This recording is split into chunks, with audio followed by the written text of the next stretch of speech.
So welcome to Nguyen-Long Art Gallery. I acknowledge the traditional custodians of the land on which we meet today, Dharawal country.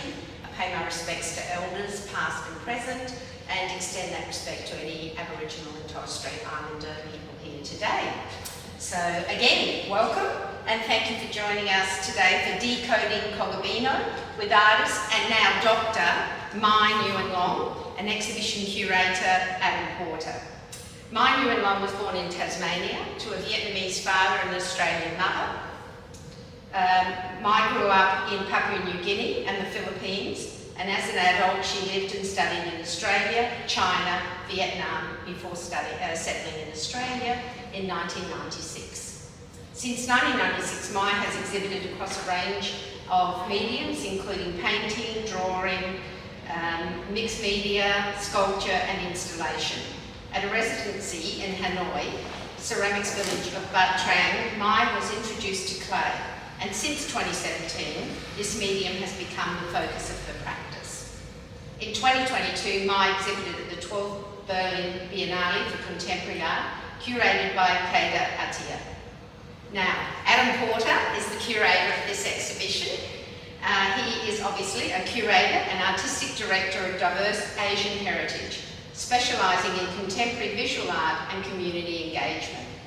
Adam is an advocate for contemporary art and artists, delivering large-scale contemporary art exhibitions featuring multidisciplinary works, innovative curatorial models, and community and cultural engagement practice.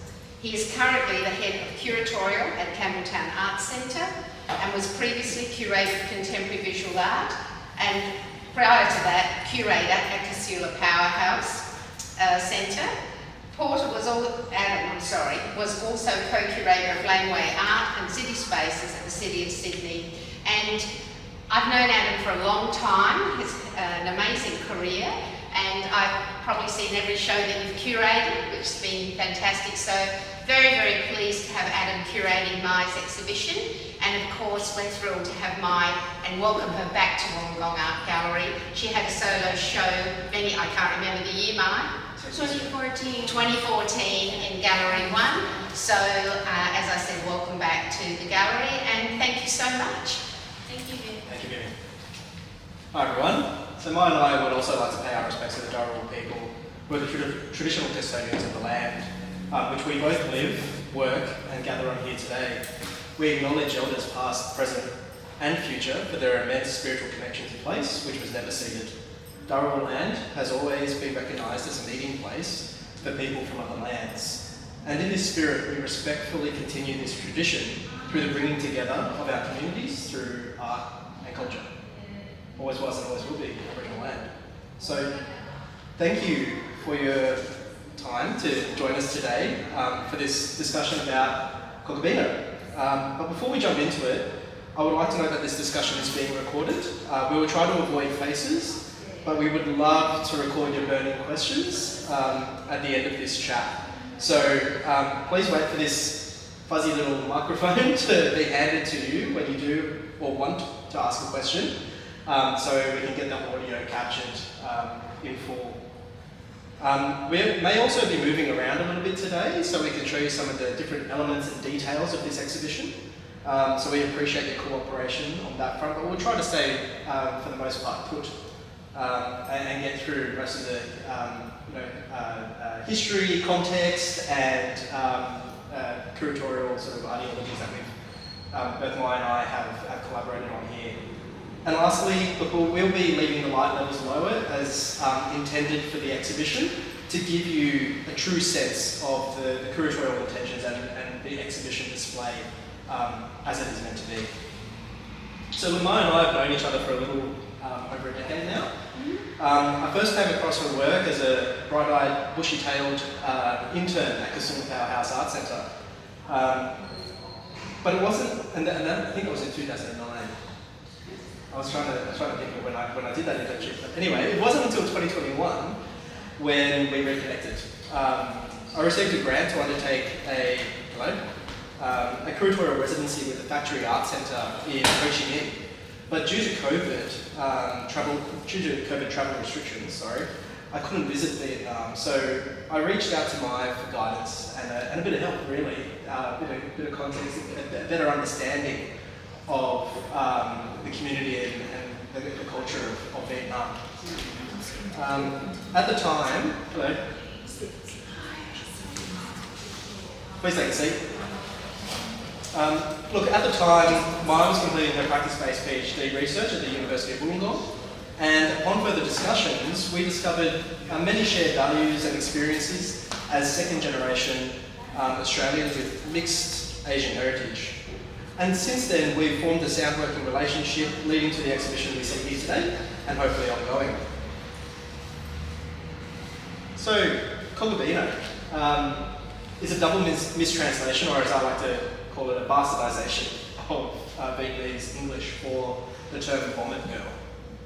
Mai, can you please break down the term Kôgábịnô in a little bit more detail? Okay, well, first, for one thing, you can see it has diacriticals on top. That's what we call the little hats and other squiggles on top of Vietnamese words. And if I was going to pronounce it using the diacriticals, it would be Kôgábịnô. But really, it's a nonsensical word, but it's an abbreviation of Kôgábịnô, which in Vietnamese means girl vomiting. But I've combined that. I've brought in the K, which is from the German word for puke girl, which is what they called vomit girl in Berlin. And there's a lot of this play on words now in Vietnam. When you go to stores, they'll have an English word with these Vietnamese diacriticals on top. So really that's what I kind of felt like it's a word for the spaces in between, and a lot of my work is about creating, trying to open up the space between absolutes. So that's, yeah. Thank you. And look, this recurring motive or adopted character in the practice known as vomit girl is, a somewhat grotesque and uncomfortable bodily reflex. And it becomes a visceral metaphor for the stories of rejection and voicelessness. Can you maybe just explain the story of vomit girl in a little bit more detail and how it came into fruition and recurrence in your practice, as seen in the drawing cabinets here and also repeated in other characters? Yeah. So basically, as we've mentioned, my last solo show was here at Nguyen-Long Art Gallery 2014. And only after that show did I realize the entire exhibition was about this deep absence of something. And at about the same time, I started noticing that this vomiting figure kept occurring in my drawings. And I kept trying to get rid of her, but she kept coming back, and then there'd be, the animals vomiting, or, not necessarily a girl vomiting, just a figure vomiting. And I felt like I was completely at this a dead end, an impasse. For years, this thing kept occurring. And to this point then where I desperately felt I had to reconnect with Vietnam. So I did actually go that year for 2 months, and it was so emotionally, psychologically exhausting that when I got on Qantas to fly home, I actually fainted. And then back in Australia, I was bedridden for 2 months. But that made me then realize that there was a bigger issue that I couldn't work out myself, and that's when I applied for the doctorate, because I heard there was this thing going on and maybe you could get funding for it. And to me, it was like a life or death issue by then. Like, I really felt I needed help to unpack this. And so at that point too, I was started the doctorate, and I kept trying to get rid of vomit girl until this point where I had to look at her and say, what are you trying to tell me? So from that point, she became central to my practice. And at that same time too, I don't know how to translate her then from the drawing on the paper and the immediacy of the pen and pencil to clay, I can't remember exactly what that point was, but I had made her in paper mache, and there's a paper mache one in there because I used to work a lot with paper mache. But as soon as I started to work with clay, there was this transformative, it's about the nature of the medium. that it somehow took me out of my head and more into my full physical body through these actions of making, and it became really addictive. And because I didn't have training in ceramics either, except for the residency, it was a few weeks residency in Hanoi, and there was no training at Wollongong Art Gallery, at Wollongong Uni to do with ceramics. It's not really a ceramics focused curriculum there. I'm waffling, but then at the same time through that I was in tandem researching. I knew I had to reconnect with this point of disconnect from Vietnam, which I eventually pinpointed to 1994 was this incredible year when I went there and learned Vietnamese and learned about Vietnamese art history at the art school there. But when I came back to Australia, I had the disconnect because I was then speaking with a northern accent and I wasn't welcome here by the existing community. So it was quite a shock for me. I was very heartbroken by that moment and I disconnected from my heritage. So this is a whole coming back, and I had to do it. The clay helped me do it through a translation of the Ding wood carvings that I had encountered in 1994. Whereas pre that point, I had no idea that Vietnam had any art at all. Because like most of us, most of what we can have accessed about Vietnam up to certain points in history has been war images, and it was just war, destruction, annihilation, and all I was another person in black pajamas ready to be blown up or rescued by white men. So yeah. Oh, sorry, yeah. Yeah, no, stop me. Okay. Well, I'll just say, before we unpack maybe a little bit more of the folkloric practices, you mentioned the Ding wood carving, which is also something that that influences playmaking practice. Can we just talk to the point of, to me, I see in the ceramic works, which are what I would call the more contemporary presentations in this exhibition. I sort of see this exhibition in three parts, or four parts. You've got some previous works in the cabinets and some relatively recent drawings, but also the cardboard mobiles, which are from 1996, very early in practice. Then you've got the more contemporary works, which I would say is your most recent practice, including over 180 ceramic works here. That is a really new form, a new medium that you've been exploring. Then you've got the family objects, or personal objects in the central cabinet, and then some works from the Nguyen-Long and Tatlo collection, which we'll return to at another point. But look, the point I'll circulate back to the point I was going to say about your making process. To me, it's obvious that there is an absence of tools used in the making process in your ceramics, and the hand of the artist yourself is very present in the composition of your works. And you mentioned the bodily sort of presence in the works. Traditional ceramic practice to me is often associated with these practical and utilitarian vessels, but this to me is so contemporary in ceramics practice, where there's very few vessels to be seen. I mean, there's a couple here and there, but they sort of serve a purpose to the figurative works. And would you like to just tell us a little bit more about this intentional use of clay making and the process you go through? Yeah, sure. It's like a caressing process where I'm having a conversation with the clay, and it's like an ongoing, it's a browning process. But the no tools sort of began with because I didn't have any tools, and this finger then became most of the forms here, wherever my finger could fit in, because I have an obsession with smoothing over the edges rather than just leaving them in like an obvious join.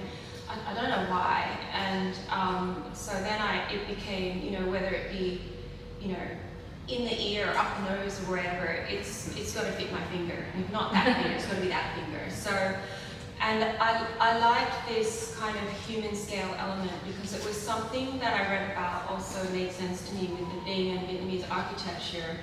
Like rather than building up towards the sky, everything's human scale and connected to the earth. And I really related to that when I had been in these, and the Ding is like a space of spiritual, administrative kind of architectural structure, and the Ding wood carvings were all up inside of the Ding, and there's a lot of folklore related to so that. they're like community spaces, right? Yeah.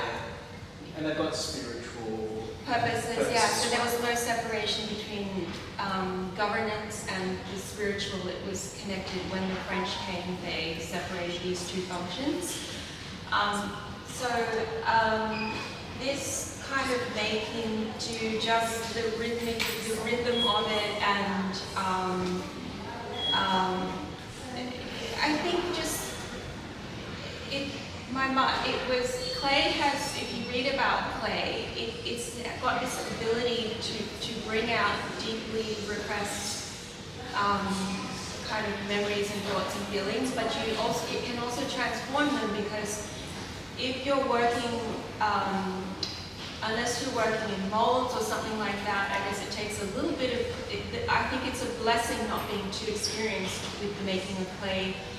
I feel it's when I start getting too ambitious, it's when my clay starts to represent my thoughts. And the last thing I want my clay to do is to be a mold of what's in this friggin' brain that never I need it to be the third space. So I thought of it as the clay, as a person. Yeah. And also It's an embodiment, isn't it? It's a spirit in itself. Yeah. And that it's working with the clay is a conversation, and together we find something I didn't know before. And so I like that idea, because it's like also connecting back to the spirits of the earth and nature, which I was very much inspired by reading about in my research, because trees have spirits, and rocks have spirits. The clay, it's an energy of its own. So yeah. Yeah, and I think that's what struck me the most when we reconnected in 2021, and I got to see some of your new clay sculpture that you're making as part of the PhD, and you gave me that context around the Ding and the wood carving. Is that connection to nature, the connection to this organic material, which clay has as well. So it's this kind of natural progression, and I was really quite blown away, having being quite familiar with your paper mache work and some of your drawing as well. And I love that you were talking about transformation, because the one thing that we've done in this exhibition, which you probably haven't done since your PhD, is present some previous work and previous medium together with the new work. And I think this middle cabinet here with the drawings really helps contextualise some of the influences on your aesthetic presentation of the ceramic works. So did you maybe want to talk a little bit more about how other mediums such as drawing influences your practice? Because even how you use your finger, you're describing how you use your finger, to me is a drawing practice or as a mark making practice within ceramics. Yeah. Or clay making. Yeah, I like to think of it as clay making rather than ceramics, but ceramics feels a bit sophisticated for me. But so drawing, is you just need a paper and a pen or whatever kind of mark making thing you have. So that's always been with me throughout my life, and I think of clay as like I should say doodling has been very second nature to me. I think of clay as, with the clay making as doodling clay, so anyway. But the drawings, okay, so I just wanted to say, these little cardboard cutouts you see here are kind of important in linking this show with the ceramics, because when I had first seen the Ding wood carvings, I had come from an Asian studies, art history, museum studies background. I didn't have an art training, even though I always wanted to do art, but I really wanted to respond to those Ding carvings in some way, but I didn't have any skills, and I was in Vietnam at the time, and I collected all these cardboard toilet roll in, the roll, the cardboard thing. and I made a mobile using 100 of these, and that was 1996, and I exhibited that artwork there at Hanoi University of Fine Arts. But I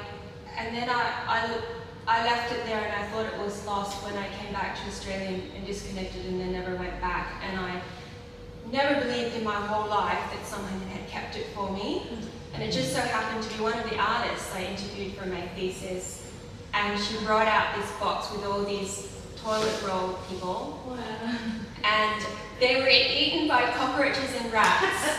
And so that's why, and I thought, oh, I can't use those ones for anything. And then I go, absolutely I can. So it just made almost sense to me then. So then that was 96, and then to come to 2017 when I started this body of work, that was my response to the wood carvings then, and this is my response now. So, and that artwork was called Child Bride Rising, because I had just come from studying a lot about China and Chinese language and all the rest of it, and then I discovered Vietnam. And to me, and then I discovered this very complex relationship between China and Vietnam. And to me that echoed my experience of accessing my own culture, was that I had to learn Chinese culture first in a way. And so the Child Bride Rising for me was the rising of a nation after so much violence and wars and you know, colonizations that go back thousands of years. And it was also like a metaphor for myself, feeling like I was rising out of something to, you know, hopefully onto something better. That idea of transcendence goes through my work a lot, but I'm always trying to transcend and never quite getting there. So that kind of answered the question, and the drawing's just always there. But I find that the clay making gives me more freedom. I feel it's more my whole body, not just my hand. So then when I come to the Zaw paper, the traditional Vietnamese handmade paper, which is the more painted one in the middle, that's a bit more free out. And now with that brushwork on that paper, just in the last few works I made for this show, I've started then brushworking on the ceramics as well. Whereas up to that point, the mark making on the ceramics tended to be with chopsticks or human teeth, or the endangered porcupine quill, that kind of mark making. So I'm really excited because I can bring in, I'm bringing in a few more little different vocabularies that fit in with, I feel, this holistic sense of how I make. And if my body doesn't like it, I'm not going to do it. Because my body is talking to me and I need to listen. So yeah. Fantastic. But on this idea of transcendence, I'd like to maybe shift the conversation a little bit to some of the curatorial ideologies we've tried to embed into this exhibition and the approach we've taken in response to the Manhattan Gallery. So, look, if traditional curatorial and museum practice, if we're to say it dates back to the 16th century, with the emergence of the Kunstkammer in Germany, also known as the Wunderkammer, or more commonly known as the Cabinet of Curiosities. These rooms of wonder contain objects pertaining to natural history, geology, ethnography, archaeology, religious or historical relics, works of art and antiques. And so it's often the rulers, aristocrats, members of the merchant society, and early practitioners of science across Europe who cared for these collections, and in turn were the precursors to museums and galleries as we know them today. So collections then and now are inherently influenced by power structures embedded in ownership, authorship, socioeconomic status, and even the exotic. The collector or the institution therefore becomes the gatekeeper to what is deemed socially and culturally important. Shrines and altars in spiritual or religious buildings are treated in a similar manner, where attention is drawn to a particular character or a story. So with that small art history lesson, I guess we can acknowledge our presence in the Manhattan Gallery with its unique, architectural features that is unlike any other space in this building. It is also a space associated with the bequest of Manhattan collection of Asian art. So, with that context, could you please explain why it is important to show the exhibition here in Nguyen-Long, specifically in the Manhattan Gallery, and how this gallery and the collection have been deeply considered in the exhibition?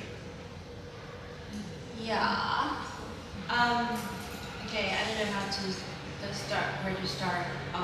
Should I talk about... dive in from, yeah. I can talk a little bit more about maybe the physical elements, the cabinets and shrines. I've seen a few shows in here, and I've always been very drawn to the space because I like dark spaces. But no, it has this magic about it in here, and it's more, I feel it's more intimate than some of the other cabinet spaces. And I related to the cabinets more like shrines and altars, but at the same time to the Manhattan collection of Asian art. I always had this strange feeling, like when I'm relating to the word Asian and Asian Australian, there's a feeling lost in other people's narratives a bit. And I was conscious that the collection of Manhattan collection of Asian art, the word Asian is very broad, but there were no objects from Vietnam, it appeared. And that's fine, because any collection can't have, an object from every country in the world. But it echoed again for me, I guess, this trigger thing about this, like when I was at uni and I wanted to study about Vietnam and there was no opportunity.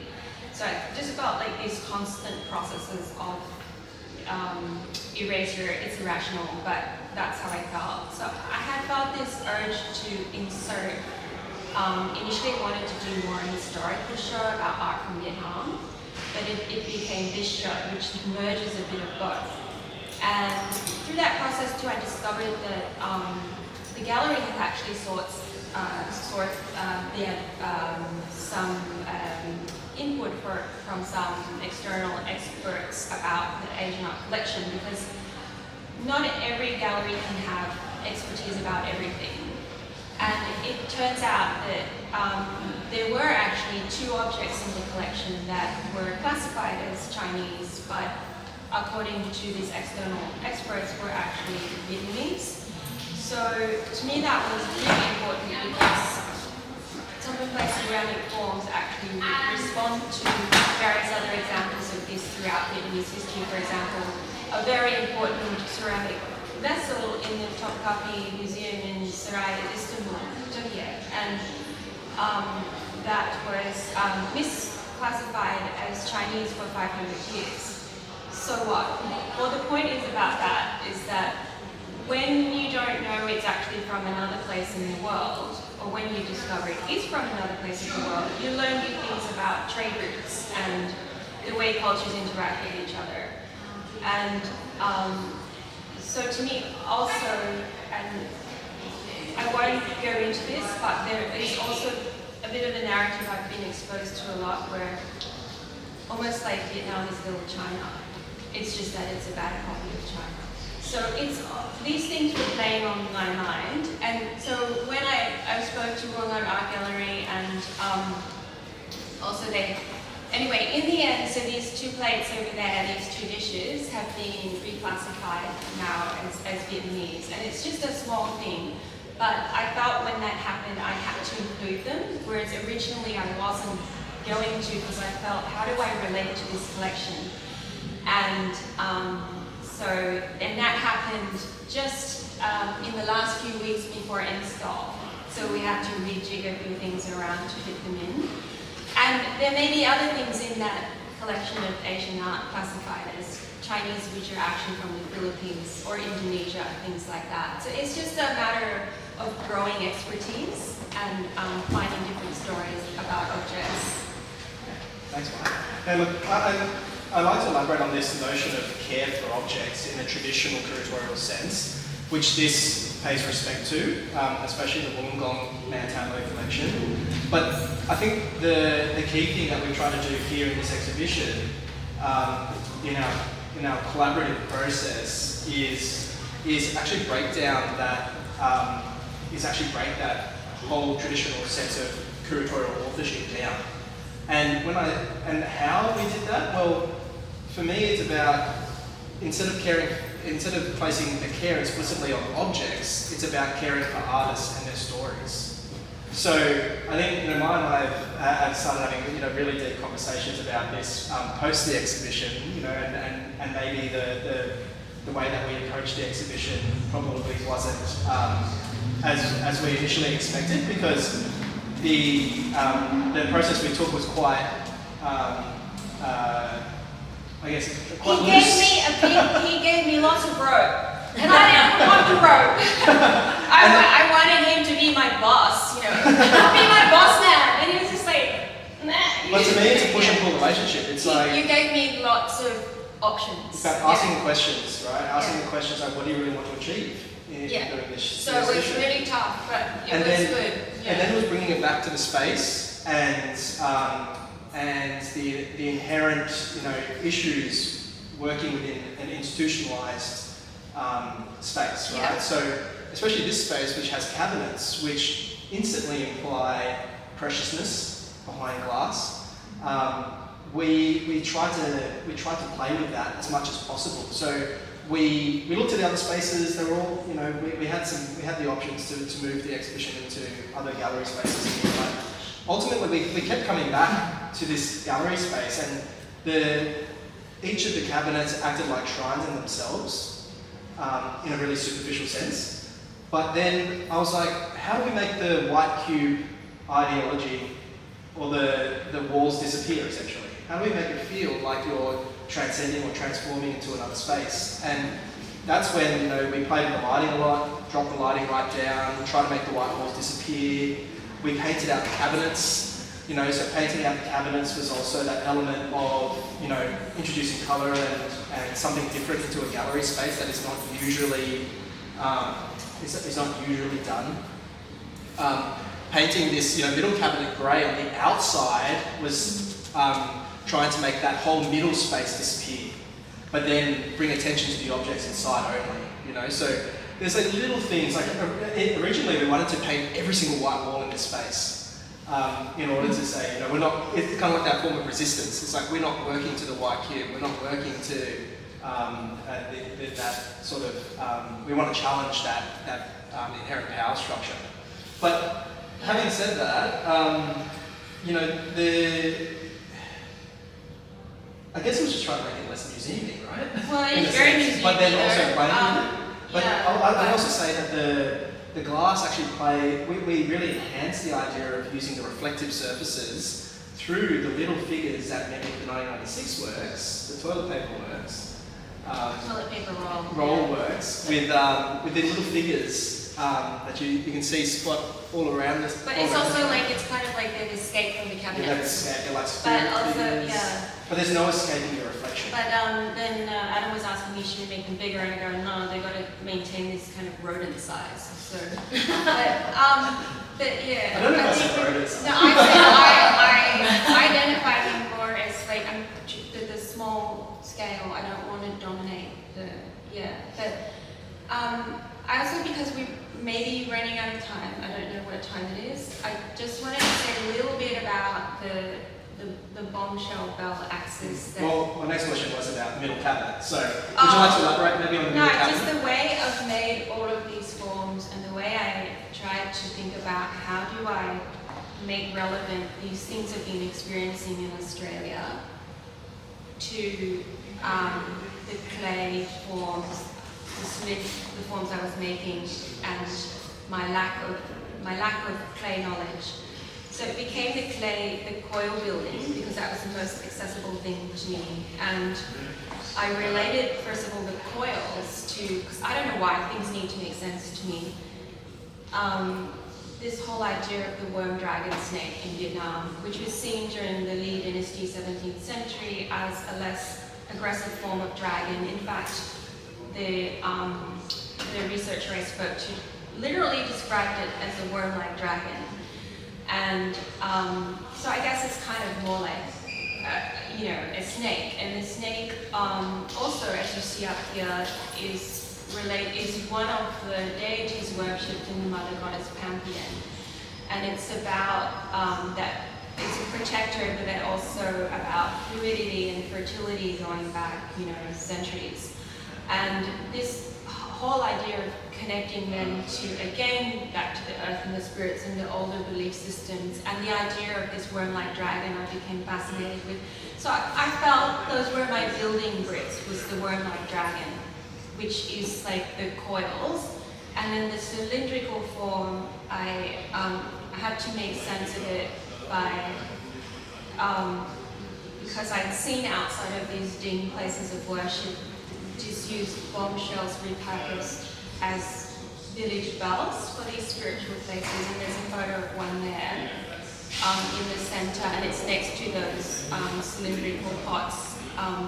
So it made sense to me that I kind of felt like I was processing or exercising this symbol of violence and trauma but connecting with the Ding through that, because out of that bombshell bell shape come all these figures. And I also discovered through my research that what I thought I was looking at, that this figure that looked like it was vomiting, in fact it wasn't vomiting, it was an iteration of Guan Yin, goddess of mercy, as Ông Tiêu to ward off evil spirits. So it's this, again, this idea that a god or goddess, a deity, can have many iterations and forms, and not necessarily male or female as well, or both. And so rather than just being a vomiting figure, she became also taking on the vomit and the tongue, and speaking to Ông Tiêu about the tongue warding off, this process of expurging and transforming to ward off evil spirits. So I think of her as a talismanic protector to absorb and transform destructive energies. And I have to think all these, make up my own stories into it, because it is a form of repair, of doing, building a world that is livable, and this is part of it. So there's also things called like the Doba copy. So the Doba is the Ding bombshell bell axis, so I have to name it then. And apparently naming is a big thing connected with working with clay and therapy, is that you make this thing you didn't know existed and then you name it. And then, wow, that becomes part of the story I couldn't talk about. And then you make another object, and they all start speaking to each other, and suddenly a bigger picture comes out, and you tell a story about it. And so you're not talking about your story, you're actually talking about the story between the objects, and it becomes more easy to talk about. Something like that. Yeah, that's right. I think that's the power of contemporary art, right? That it has the ability to change perspectives and create narratives that otherwise are, not accessible to everyone. Yeah, and how do you tell a story without shutting other people out? Is a big question these days. How do you tell your story without squishing someone else's? And I found that to be a huge challenge, or minefield. Yeah, for sure. Or do you just lock it all in and never tell it? And that's where vomit goal comes from. You can't tell it if you get sick. So And there's only one way out. So it appears. More than once. It appears that Kôgábịnô doesn't offer resolutions to conflict or even contradictions, but it's certainly a part of a larger process of agitation or repair, as you alluded to. So, to me, there's a sense of peace in this exhibition, and a reclaiming of one's own story or one's self, maybe a maturity. But ultimately, there's no escaping the reflection in here, and the exhibition enables you to see oneself, and also to see others who may have feelings of, or a sense that they don't belong. So I just want to applaud Mai for her bravery, resilience and vulnerability demonstrated in this exhibition. And hopefully we've done the practice justice in some way. And thank you everyone for joining us today.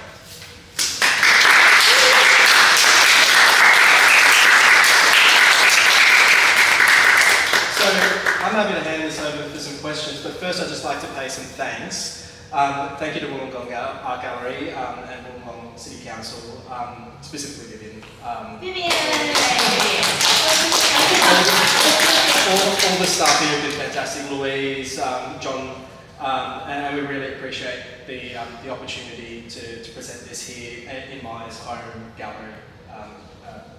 And yeah, thank you also to Michael Reid Gallery, Sydney and Berlin, specifically Daniel Soma, who's been so helpful in the process of helping us get works down here and taking some great documentation. So yeah, if you'd like to see more beautiful photos of this exhibition, you can head over to Mai's exhibition page on the Michael Reid website. And also, thank you all to the front of house team and all of you volunteers, of course, who share this exhibition and articulate this exhibition to your audiences. I think it's so important, and it's what galleries, the value of galleries today, contemporary art galleries do. So thank you so much. And please note, we've strategically placed our tote bags here. They're the sale in the shop. So this, it's double-sided. So that's a Kôgábịnô, and her drawing is in there. This is more the family one. So you can see the parents and the little kid is vomiting. And then this is the other side where written vomit go. And it's like twins. It's kind of like when you're fighting yourself, but it also could maybe be a metaphor for, I don't know, North and South Vietnam or something. So yeah, just that's a whole other conversation. But so you can buy them in the shop. So thank you everyone, and we hope you can join us for the official launch on Saturday at the end. Thanks. Any questions? Yeah, I was opening it up to questions. Yes. Thank you. Yeah. Sure. Well, first of all, mate, congratulations. This is a beautiful exhibition. I wanted to ask, are you satisfied? It seems like a very difficult process of your making to arrive at this point. Do you feel content? Are you at peace with the end result that you've got here? Thank you for the question. Yeah, I'm really happy with how the exhibition is presented. But in terms of the process, the making process, and the process of getting here, it's given me a lot of keys, guides, how to move forward. So the day doesn't end here, and there's such a lot more work to do, but I have the blueprint to move forward, and that's the most important thing. Yeah. Thank you. Any other questions? I was actually going to ask Mai, is there now still a need for Vomit Girl? I don't think I need it. I mean, if it's all about repair and getting out all this, trauma, etc., do you move on from that? Thank you, Viv. I had always questioning myself about that, and it's interesting because every 10 sculptures say she moves through other, inverted commas, forms, including abstract, and then I've got to go back to her, and I keep going back. But every time I go back, it changes a bit. And I said, why am I doing this? What is it now? Has it changed? I think the point of going back and her continued existence is relevant, because I kind of think about those circumstances of, yes, I have observed in AA, for instance, when someone stands up and they keep repeating a story, and somehow it reminds you of a point in time of when a change was made. And so I kind of think it's an incantation sort of that doesn't stop. It's a kind of like a continual memorial of a point in time of never to give up and always keep asking questions. And to me, the appearance of her was so powerful. And I think too that there are many never-ending processes of repair being made that, like her form is not an exact replication each time, but that moment of discovery and recognition, it's not something I feel that can be will become dated, and it's not just relevant to one point or one person.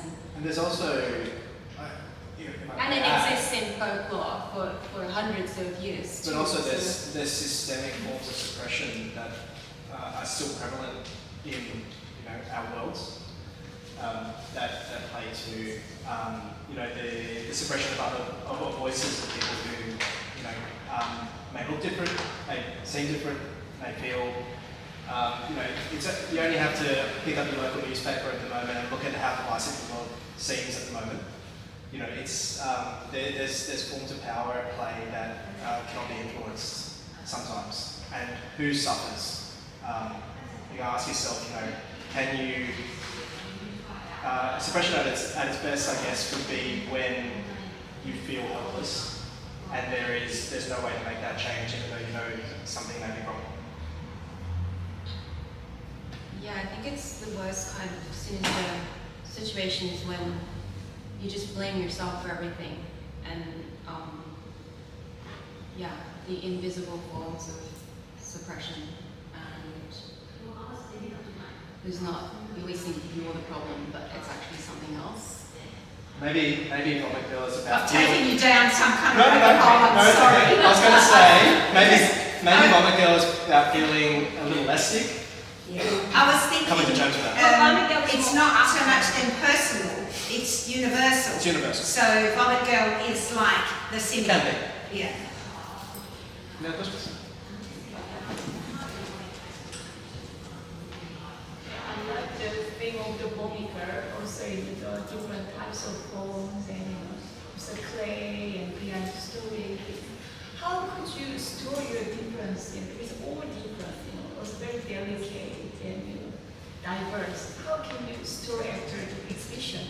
Also another question, how do you feel comfortable, making your art practice as a Asian artist in Australia? Just two questions. Okay. I need to first of all clarify your question. So the last one I got was, how do I feel about that whole idea of my practice, my Asianness being a big part of my practice? The second question was to do with how do I, sorry, it was a bit hard to hear from here. Well, maybe ask, Yeah, because I saw it's very delicate with different sizes and forms and this your clay art clothes. But how do you store? How do I store it? Yeah. A very practical question.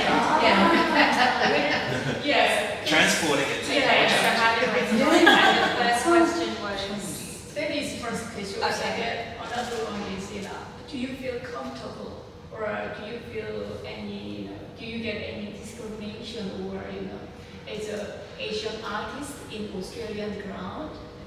Oh, okay, sure, all right. Okay, about this, yes, I discovered clay is more robust than I actually had thought.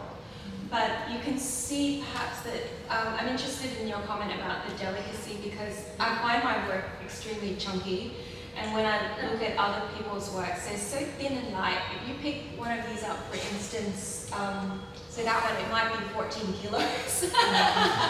So I have this extreme fear of breakage, and to counter that, I use quite thick coils, and sometimes my work takes 3 months to dry. And then also I like to fire them as high temperature as possible. I used to fire to 1280, but I realized it's not really necessary for an object to just sit there. So I tend to be, my highest temperature now is 1220. But I do like the higher firing clays because they have a more beautiful stressed look. And the other question, wow, that's a really big one, about the Asian Australian thing. It's been a bit of a process. I've always felt like a fake Asian because I'm only half, and then I couldn't speak. You know, there's all these weird things like that. When I discovered my, it's complex, I think I should say. But also, I decided not to run away from it anymore, but to look at it straight in the eye. So the only way I can do it is either run away from it or I have to just really stare it in the face. And I think at the moment I'm staring it in the face. And that's scary and uncomfortable, and I have been criticized for it before. But you just gotta do what you do. And unfortunately, sometimes with Asian or foreign things that people don't understand exactly in a certain way, because you have your own special context, everyone has their own special context. Sometimes it just requires a bit more explanation if you want it to be seen in that context rather than another context. Otherwise, it all comes down to the personal. If there's not some broader social, political, historical context given to it. My challenge was that the only thing people knew about was the Vietnam War. And so how do I shift that a bit? So I wanted to reference these words all respond to 17th to 18th century being wood carvings. So it's opening that maybe we can shape our story, have the power to shape your story in your own way, but you do need people to support you to do that. It's so hard to do it alone, and I'm lucky I've had people to support me. It's a long journey, and the doctorate helped me as well to try and articulate that a little bit better. And I think does that answer? Yeah, sort of. Yeah. I think since you started looking this in the eye, so as you say, so many opportunities have come from that as well. You know, the opportunity to present at the Berlin Biennale as one of 2 Australian artists. That is like, you know, incredible. And I know there's some other opportunities coming up that are embargoed at the moment, but very exciting. I was hoping you were just going to blurt it and go whoops. Sorry, I have another question. This DIN or DIN wood carvings, is it DIN, D-I-N or D-I-N? D-I-N-H, yeah, but it's pronounced in the north as D-I-N-G, yeah. Anyway, I was just saying that these are some photos, so I visited more than 13 Thing in 1994 when I studied there, and these are just some of the photos from that. And these are the woodcut image. This is the first book that introduced me to this aesthetic that my thesis was trying to find my own way of understanding, which is called mock. And so this book introduced me to the wood carvings and that concept of mock. And this book was published in 1975 in Hanoi, and that was the year the war ended. And that fascinated me that they could, have in that destruction process, in that process of, I know, after so much destruction, that drive to survive, and that survival is through the folklore, through the arts, through the culture. And yeah. Thank you. I can send you more info about the thing if you're interested too. So. Any other questions? I've got one question, if I can ask. My voice is really loud enough anyway. I found the colour scheme really interesting. They're very earthy. But with the bright orange, was there a reason for the bright orange in contrast to the more subtle tones of the clay? Yeah. So orange is it's a long way back in my practice. One of the first artworks I ever made was Agent Orange and Diet Agent Orange cans, which was about the Agent Orange chemical used during the Vietnam War and still has huge impact on the environment and health today. When I was 8 years old, I saw the fetuses in the museum of all the deformities from Agent Orange. So that's where the orange came from. But I didn't want it just to be about destruction. Orange actually has this weird, I don't know how to describe it, vibration or something. And orange and saffron was the colors of the robes of the monks when I first visited my dad's hometown, also when I was 8. And also orange is, when I thought about the oppositional flags of the former North Vietnam and South Vietnam, and they're both red and yellow, and when you mix the colors together, you get orange. So to me, it's about destruction, but also about transcending destruction. And I also then wanted to break down the fact that I didn't want to be just all about, I didn't want it to be an absolute thing that I'm following this formula and that's it. So there may be other colors as well, and this is the 5 Buddhist colors of this flag. So, but I think it will always be grounded in this terracottas. Yeah. Just with the Vietnamese pieces that have been reclassified, the little whistles underneath. Yes. What's the significance of those? Anyway, these whistles you can buy today still in central Vietnam, and these are more older historical plates. So I didn't want to have a hierarchy, and also these are everyday things just sold on the side of the street, whereas some of the other objects might have come from a more kind of heavy, different kind of precious background, so I wanted to mix them up together and not delineate between what was past and present.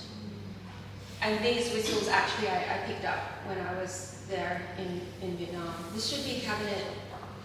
I've got this. 1, 2, 3, 4, 5, 6, 8. You're right, it's 15th century. Yeah. So 15th century. So these you can buy today, and then these ones here were made during the time when the Chinese were in Vietnam. So that was the, I don't have it, 1st to 3rd century. Yeah, the Han Viet period. So it's just mixing up the dates. And also one from the Mantatlo, some of mine and some of my parents.